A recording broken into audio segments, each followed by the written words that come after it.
ఒకసారి ఇది చూడండి. ఎఫ్ఐఆర్ ఫైల్ చేయండి. సెక్షన్స్ చెప్తాను రాసుకోండి. Section 366A, procuration of a minor girl. 354A, sexual harassment of a girl. Section 11 and 12 of POCSO act.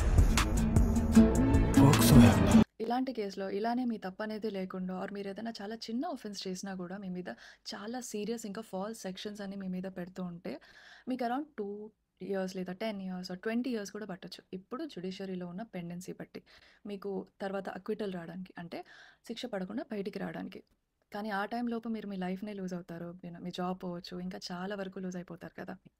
So ఒక solution ఉంది, ఒక రెమెడీ ఉంది మీకు. దట్ అవన్నీ జరిగేలోపు ఇప్పుడు FIR and charge sheet stages అప్పుడే మీరు హైకోర్టులో ఒక పిటిషన్ వేసుకోవచ్చు దట్ మీ మీద ఉన్న ఛార్జెస్ని క్వాష్ చేయమని, అంటే క్యాన్సిల్, అంటే కొట్టివేయమని చెప్పేసి. సో అప్పుడు మీ కేసులో ప్రాపర్ మెరిట్స్ ఉంటే ఖచ్చితంగా అది క్వాష్ అవుతుంది అండ్ అప్పుడే మీరు అదే స్టేజ్లో ఫ్రీ అయిపోతారు. కాకపోతే మీ కేసులో ప్రాపర్ మెరిట్స్ ఉండాలి అండ్ మీ అడ్వకేట్ కూడా మీతో ఇవన్నీ చెప్పి ఎడ్యుకేట్ చేసే అంత ఆనెస్ట్ కూడా ఉండి ఉండాలి. ఆ టైంలో మీరు హ్యాపీగా రిలీఫ్ అవ్వచ్చు. ఇదే కాదు, ఇంకా చాలా రెమెడీస్ ఉన్నాయి.